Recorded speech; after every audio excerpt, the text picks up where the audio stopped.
नमस्कार, मैं मनदीप फवाद आपका एसके बुक्स के यूट्यूब चैनल पर स्वागत करता हूं। आज जो हम डिस्कस करेंगे वो है सॉल्व पेपर 2022 अग्निवीर वायु साइंस सब्जेक्ट का। और साइंस सब्जेक्ट में भी हम स्पेशली फिजिक्स से डील करेंगे। पेपर 4 और पार्ट 1 हम डिस्कस कर चुके थे, पार्ट 2 डिस्कस करेंगे इसका। तो 12 क्वेश्चन हमने पार्ट 1 में डिस्कस किए थे। नेक्स्ट क्वेश्चन हम देखते हैं कि वो क्या क्या है। तो ये जो क्वेश्चन कहता है, ये क्या कहता है कि in a liquid what will be rise of liquid in capillary tube for given parameters.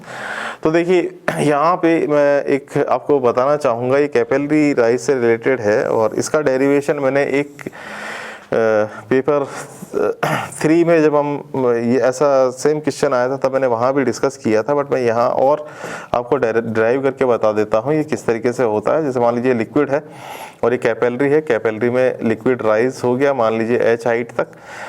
तो ये क्यों राइज हुआ, इसका इक्वेशन जो है वो हम यहाँ पे देखते हैं। तो कैपिलरी जो है इसको मैं बना देता हूँ और ये लिक्विड का जो लेवल है यहाँ तक है, तो इसकी जो हाइट है यहाँ से यहाँ तक की ये h है और ये टेंशन जो सरफेस टेंशन एक्ट करता है वो इस तरीके से एक्ट करता है और ये जो एंगल होता है यहाँ पे ये थीटा होता है। तो मैं इसका कंपोनेंट लेता हूँ यहाँ पे, तो ये टी कॉस थीटा जो होता है ये ऊपर की तरफ आता है और ये जो है यहाँ पे ये होती है रेडियस r। ये जो टोटल फ्लूइड का वेट है ये है mg, ये नीचे की तरफ एक्ट कर रहा होता है जिसको ये फोर्स बैलेंस करता है। तो मैं लिखता हूँ यहाँ से टी कॉस थीटा और मल्टीप्लाइड बाई 2 पाई r, ये बराबर है mg के। तो पाई r स्क्वायर h जो है वो तो हो गया इसका वॉल्यूम और ये डेंसिटी से मल्टीप्लाई कर देता हूँ तो ये मास आ गया यहाँ पे और g से मल्टीप्लाई कर दिया तो वेट आ गया। तो ये जो टोटल फोर्स जो अपवर्ड लग रहा है वो डाउनवर्ड फोर्स mg को बैलेंस करता है। वापस हम देखते हैं, पाई से पाई कैंसिल होगा, r से r कैंसिल होगा, तो यहाँ पे आता है 2t cos theta divided by r रो जी और ये बराबर आता है हाइट के, कितनी हाइट तक कैपिलरी का राइज होगा, कि लिक्विड कितनी हाइट तक चढ़ेगा। अब मैं ये पैरामीटर से यहाँ पे पुट कर देता हूँ, तो ये है 2 इंटू टेंशन 2 इंटू 10⁻³ और जो cos थीटा है वो cos 60 के बराबर है और डिवाइडेड बाई r जो रेडियस है ये है 10⁻³ और रो जो है डेंसिटी ये है 2000 और जो g है ये बराबर है 10 के। तो मैं कुछ क्वांटिटीज़ को कैंसिल करता हूँ, 10⁻³ और ये 2 से ये 2 कैंसिल होता है, यहाँ पे 1000 बचता है और ये h आ गया यहाँ से, that is equal to 2 cos 60 जो होता है ये 1/2 होता है, नीचे 10⁻⁴ है और जब इसको मैं सॉल्व करता हूँ तो ये आता है 1 इंटू 10⁻⁴, ये मीटर में है। तो यहाँ से जो रिलेशन आ जाएगा 0.1 mm, तो मिलीमीटर में कन्वर्ट करेंगे तो 0.1 mm इस तरीके का रिलेशन आ जाएगा। ये पहले भी आया हुआ है क्वेश्चन, ये जैसे मैंने अभी बताया आपको, तो इस तरीके से आप सॉल्व कर सकते हैं। तो इसका आंसर है ए 0.1 mm। ये क्वेश्चन भी इसी तरीके का क्वेश्चन पिछले पेपर्स में भी पूछा गया था। अब देखिए क्या कहता है, magnet of magnetic moment m is rotated bye 360 degree in a uniform magnetic field b, what is the work done. देखिए ये जो मैग्नेटिक फील्ड है और इसमें मान लीजिए मैंने एक मैग्नेट को रखा है ns और इसको घुमा के वापस इसी पोजीशन पे ले आता हूँ, मतलब घुमाया मैंने, ऐसे घुमाते घुमाते घुमाते घुमाते मैं इस तरीके से वापस इसी पोजीशन पे ले आया। तो मैंने कितना घुमाया, 360 डिग्री 360 घुमाया। तो क्या काम करना पड़ा, तो जो वर्क डन होता है ये होता है mb और यहाँ पे होता है cos θ1 माइनस ऑफ cos θ2। तो जो पहले जो एंगल था ये तो था 0, ये था cos 0 और जो बाद में जो एंगल हो गया ये हो गया cos 360। तो यहाँ पे आ जाता है ये w, ये आ जाता है mb, यहाँ पे आ जाता है 1 - 1, तो ये आ जाता है 0, यानी कि वर्क डन जो किया वो किया 0। तो ये जो वर्क डन है ये 0 के बराबर आ जाता है। ये डी ऑप्शन यहाँ पे करेक्ट ऑप्शन है। आगे देखते हैं किस तरीके की क्वेश्चन है। तो if temperature is increase the resistivity of A semiconductor, resistivity जो है टेम्परेचर के साथ किस तरीके से चेंज होती है, तो रेजिस्टिविटी टेम्परेचर के साथ किस तरीके से चेंज होगी। तो सेमीकंडक्टर का केस दिया हुआ है, ये हमने पहले भी डिस्कस किया था। जो रो होता है ये होता है m divided by n e square, और ये होता है टॉ। इस तरीके से होता है। m मास रो रेजिस्टिविटी है, m जो है मास है इलेक्ट्रॉन का, n number of electrons in unit volume है, e इलेक्ट्रॉन पे चार्ज होता है इसका स्क्वायर है, और टो जो होता है ये रिलैक्सेशन टाइम होता है। तो देखिए टेम्परेचर के साथ क्या होता है कि जब हम टेम्परेचर बढ़ाते हैं तो जो number of free electrons in semiconductors in unit volume में जो सेमीकंडक्टर में जो नंबर ऑफ इलेक्ट्रॉन्स होते हैं फ्री इलेक्ट्रॉन्स, वो बहुत तेज़ी से बढ़ जाते हैं जैसे ही टेम्परेचर इंक्रीज होगा। लेकिन टो जो है इतना कम नहीं होता, इतना सिग्निफिकेंटली उस पर इफेक्ट नहीं पड़ता है जितना n बढ़ रहा है। तो ओवरऑल अगर आप देखेंगे तो ये क्वांटिटी तो बहुत ज़्यादा बढ़ जाती है और ये क्वांटिटी इतनी कम नहीं होती है। तो ओवरऑल क्या इफेक्ट होता है कि ये क्वांटिटी बहुत बढ़ गई, जो यहाँ पे डिनोमिनेटर में जो क्वांटिटी है ये बहुत बढ़ गई। अब ये बढ़ गई तो ये ऑब्वियस सी बात है ये क्वांटिटी कम हो जाएगी, तो रेजिस्टिविटी जो है ये डिक्रीज हो जाएगी। तो टेम्परेचर अगर बढ़ेगा तो रेजिस्टिविटी जो है ये डिक्रीज हो जाती है, तो इसका करेक्ट ऑप्शन है डिक्रीजेस। अगर यही केस कंडक्टर का होता तो ये आंसर आ जाता इंक्रीजेस। तो रेजिस्टिविटी जो कंडक्टर के केस में होती है वो इंक्रीज होती है, सेमीकंडक्टर के केस में डिक्रीज होती है।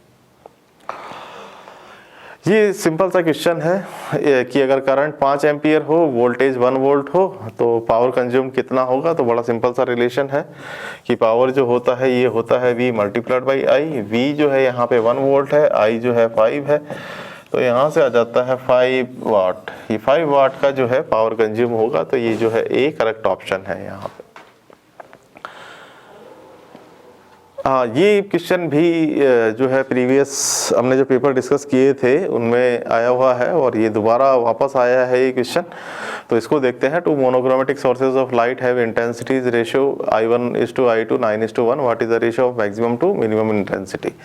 तो देखिए जो I मैक्स होता है और डिवाइडेड बाई I मिनिमम जो होता है, इसका अगर मैं रेशियो निकालना चाहूँ तो ये होता है √I1 प्लस √I2 और divided by √I1 minus of √I2 और इसका होल स्क्वायर। तो यहाँ पे जो इंटेंसिटी का रेशियो है I1/I2 ये दिया हुआ है हमको 9:1। तो मैं ये कह सकता हूँ कि जो √I1 डिवाइडेड बाई I2 है ये हो जाएगा यहाँ से 3/1, या मैं ये कह सकता हूँ कि जो I1 है that is equal to 3 √I2 √I1 that is equal to 3 √I2। तो यहाँ पे हम वैल्यूज पुट कर देते हैं। तो यहाँ पे आ जाता है 3 √I2 प्लस √I2 और divided by 3 √I2 minus √I2 और इसका होल स्क्वायर।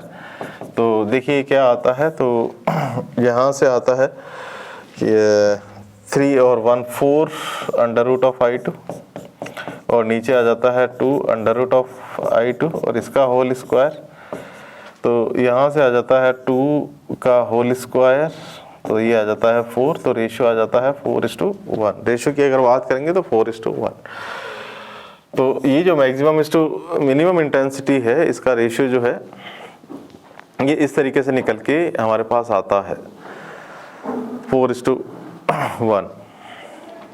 चलिए आगे चलते हैं, थोड़ा सा और देखते हैं किस तरीके से ये क्वेश्चंस हैं।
अगर if n cells of EMF E are connected in series then what is the equivalent EMF of the combination. देखिए n सेल्स है, ये इस तरीके से सीरीज में कनेक्टेड है। सीरीज का मतलब है कि एक का पॉजिटिव दूसरे के साथ, दूसरे के नेगेटिव के साथ इस तरीके से कनेक्टेड है।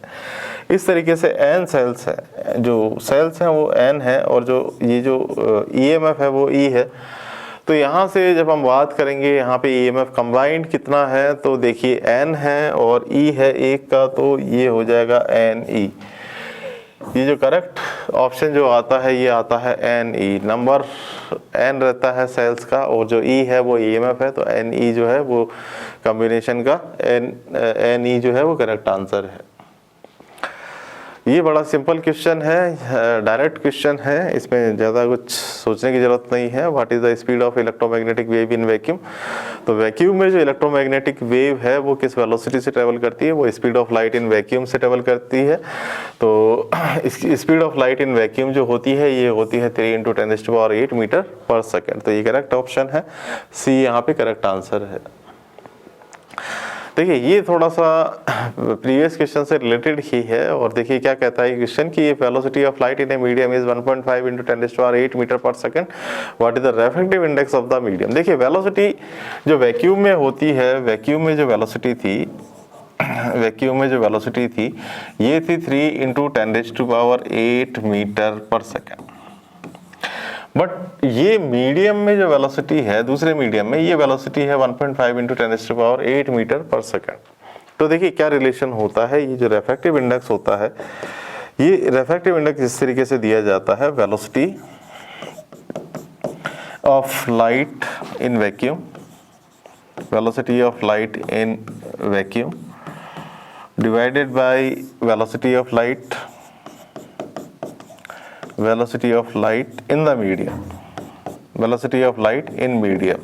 ये इस तरीके से रिफ्रैक्टिव इंडेक्स को दिया जाता है। अब यहाँ से क्या होता है, ये जो म्यू है ये यहाँ पे आ गया 1.5 × 10⁻, velocity of light in vacuum, sorry ये है 3 × 10⁸ और डिवाइडेड बाय 1.5 × 10⁸। तो यहाँ से जो म्यू आ जाएगा ये 2 आ जाएगा। तो इसका जो करेक्ट आंसर है वो है सी, क्योंकि ज़्यादा रिफ्रैक्टिव इंडेक्स में आप ये भी समझ सकते हैं कि जैसे ज़्यादा रिफ्रैक्टिव इंडेक्स है किसी मीडियम का तो उसमें वेलोसिटी ऑफ लाइट जो है ये कम होगी। अच्छा, ये अब एसी से रिलेटेड क्वेश्चन आया है कि इन transformer which quantity remain same. Transformer में जो क्वांटिटी है कौन सी सेम रहती है, क्या पोटेंशियल ट्रांसफार्मर में सेम रहता है या करंट, पावर, या इनमें से कोई नहीं, नन ऑफ दीज।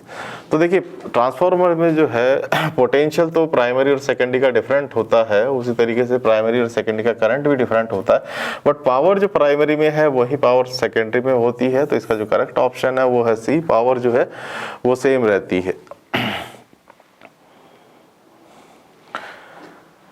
अब ये क्वेश्चन रिलेटेड है डोपिंग सेमीकंडक्टर चैप्टर से। Maximum doping in NPN transistor is done in, maximum doping जो होती है ट्रांजिस्टर में, एनपीएन हो या पीएनपी हो, तो एनपीएन ट्रांजिस्टर यहाँ दे रखा है, 2 तरीके के ट्रांजिस्टर होते हैं। तो एनपीएन ट्रांजिस्टर दे रखा है, तो किस पार्ट में, एमीटर में, बेस में या कलेक्टर में, या नन ऑफ दिस, किस पार्ट में मैक्सिमम डोपिंग की जाती है। तो देखिए डोपिंग क्या होती है कि एक एक्सटर्नल सब्सटेंस जो है वो डोप किया जाता है, वो हल्की सी मात्रा में मिलाया जाता है इंट्रिंसिक सेमीकंडक्टर में, तो उससे वो एक्सट्रिंसिक सेमीकंडक्टर में कन्वर्ट हो जाता है। तो डोपिंग की जाती है। जैसे मान लीजिए सिलिकॉन है, तो सिलिकॉन में अगर उसको पी टाइप बनाना है तो एल्यूमिनियम जो सब्सटेंस है उसकी डोपिंग की जाएगी, एल्यूमिनियम मिलाया जाएगा। और अगर उसको एन टाइप बनाना है तो फॉस्फोरस मिलाया जाएगा, तो उससे वो एन टाइप में कन्वर्ट हो जाएगा। तो अब मैक्सिमम डोपिंग, अच्छा डोपिंग तो हमने कर दी, बट किसमें की सबसे ज़्यादा डोपिंग, एमीटर में की, बेस में की कलेक्टर में की। ये 3 पार्ट होते हैं ट्रांजिस्टर के, एक होता है एन पार्ट, एक होता है पी पार्ट और एक होता है वापस एन पार्ट। तो एनपीएन ट्रांजिस्टर में सबसे ज़्यादा जो डोपिंग की जाती है वो की जाती है एमीटर में, क्योंकि ये जो है करंट को एमिट करता है, और बेस और कलेक्टर जो होते हैं ये करंट को कलेक्ट करते हैं। तो एमीटर से जितना करंट निकाला है वो बेस और कलेक्टर में जाता है। तो एमीटर में मैक्सिमम डोपिंग जो है ये होती है। अब नेक्स्ट क्वेश्चन देखते हैं, if a body moves away from a plane mirror with a speed of 3 metre per second then what is the speed of its image relative to the object. देखिए ये एक अच्छा क्वेश्चन है, थोड़ा सा आपको समझना पड़ेगा, थोड़ा सा डिफिकल्ट क्वेश्चन है। ये क्या कहता है कि एक प्लेन मिरर है और प्लेन मिरर में क्या है कि एक ऑब्जेक्ट यहाँ पे रखा हुआ है, ये 3 मीटर पर सेकेंड से जो है मिरर की तरफ जा रहा है, मूव्स अवे जा रहा है। तो ये 3 मीटर पर सेकंड से अवे जा रहा है। तो देखिए जो इमेज है, पहली बात तो ये है कि डिस्टेंस d पे अगर ये ऑब्जेक्ट है एट एनी टाइम, तो जो इमेज है वो भी जो है वो डिस्टेंस d पे होगी, वो डिस्टेंस d पे है। अच्छा, अब यहाँ पे अगर प्लेन मिरर में खास बात देखेंगे तो जिस वेलोसिटी से ये इधर की तरफ जा रहा है उसी वेलोसिटी से ये इधर की तरफ जा रहा है, इमेज भी उसी वेलोसिटी से आगे की तरफ जा रही है। ऑब्जेक्ट इधर जा रहा है, इमेज भी उसी वेलोसिटी से इधर की तरफ जा रही है। बट यहाँ पे क्वेश्चन को हमको वापस पढ़ना पड़ेगा, क्या बोल रहा है question, that what is the speed of image relative to the object, इसके रेस्पेक्ट में कितनी वेलोसिटी है। तो जब रेस्पेक्ट में निकालेंगे तो हम क्या करेंगे, वही रिलेटिव वेलोसिटी का फार्मूला लगाएंगे कि ये मान लीजिए वेलोसिटी है 3 मीटर पर सेकेंड जो ऑब्जेक्ट की है, और ये मान लीजिए वेलोसिटी है 3 मीटर पर सेकेंड जो इमेज की है। तो इसकी जो वेलोसिटी है इसके रेस्पेक्ट में कितनी हो जाएगी, तो हम यहाँ से कह सकते हैं 3 + 3 that is equal to 6 metre per second. 6 metre per second relative velocity है। तो ये 6 मीटर पर सेकेंड जो है करेक्ट आंसर है। आप इसको वेक्टर की फॉर्म में भी कर सकते हैं। जैसे वेक्टर में अगर मैं कहूँ तो देखिए, ये मैंने वेक्टर चैप्टर में बताया था किस तरीके से करना है। जैसे मान लीजिए ये मैं कहता हूँ वेलोसिटी ऑफ द इमेज, ये 3 मीटर पर सेकेंड है, और लेट से मैं इस डायरेक्शन को ले लेता हूँ I। तो जो वेलोसिटी ऑफ द ऑब्जेक्ट है ये हो जाएगी -3I। अब यहाँ पे जब मैं वेक्टर एडिशन मैं जब वेक्टर का रिलेटिव वेलोसिटी निकालूंगा तो मैं क्या कहूँगा कि ये है velocity of the image minus of velocity of the object, vector form में। तो मैं दो वेक्टर को जब मैं सम करूँगा तो जो है ये मैं इस तरीके से ऐड करूँगा कि वेलोसिटी ऑफ द इमेज तो इस तरीके से रहेगी, और इसको उठा के मैं उल्टा करूँगा। तो उल्टा करके इस तरीके से उल्टा किया, वेलोसिटी ऑफ द ऑब्जेक्ट को -VO किया, और इसको उठा के मैंने इसके ऊपर प्लेस किया। तो देखिए फर्स्ट वाले का टेल और लास्ट वाले का हेड मिलाऊंगा तो यहाँ तक आएगा। ये 3 है, ये 3 है, तो ये क्वांटिटी जो आएगी ये 6 आएगी। तो इसका जो करेक्ट ऑप्शन है ये 6 मीटर पर सेकेंड आएगा। तो थोड़ा सा हमको केयरफुल रहना है क्योंकि यहाँ पे कंफ्यूजन हो जाता है कि 3 मीटर पर सेकेंड होगी। तो इसको थोड़ा सा आपको केयरफुल होके करना है। आगे क्वेश्चन देखते हैं। अब देखिए ये भी अच्छा क्वेश्चन है, ये पहले नहीं आया हुआ है कहीं पे भी। तो पहले जो पेपर्स डिस्कस किए थे उसमें कहीं नहीं है ये क्वेश्चन। तो ये है कि दो वेव है, एक y1 है, एक वेव है, इसका ये है y1 और ये है 3 sin ω t, और एक ये वेव है यहाँ पे y2 और ये है 4 cos ω t। तो इनमें अगर ये सुपर इम्पोज होती है तो magnitude of the resultant wave क्या होगा, तो रिजल्टेंट वेव का मैग्नीट्यूड क्या होगा, तो मैं इसको पहले कन्वर्ट कर देता हूँ। ये हो जाता है y that is equal to sin π/2 + ω t। तो देखिए दो वेव हैं और दोनों के बीच में जो डिफरेंस है फेज का वो है π/2 का फेज है। तो एक वेव का इस तरीके से मैं लिख देता हूँ, एक को इस तरीके से लिख देता हूँ। ये मान लीजिए 3 है और ये मान लीजिए 4 है। तो इनका रिजल्टेंट जो होगा इसको मैं कैसे फाइंड आउट करूँगा, तो मेरे को इस तरीके से इनका रिजल्टेंट मिलेगा। तो ये जो रिजल्टेंट है ये मिलेगा मेरे को √4 का स्क्वायर प्लस 3 का स्क्वायर। तो ये आएगा यहाँ से 16 + 9 यानी कि √25 यानी कि 5। तो ये जो रिजल्टेंट मिलेगा मेरे को एम्पलीट्यूड, ये मिलेगा मेरे को 5। तो इस तरीके से जो आंसर है ये निकल जाता है C। तो जो एम्पलीट्यूड है जो रिजल्टेंट वेव का वो है C5। लास्ट क्वेश्चन देखते हैं हम। If the area of a conducting wire is increase then what is the effect on its resistivity. ये बड़ा ही इंपॉर्टेंट टर्म आया है यहाँ पे, रजिस्टिविटी नॉट रेजिस्टेंस। देखिए रेजिस्टेंस जो होता है इसको लिखा जाता है rho resistivity length L divided by a, area.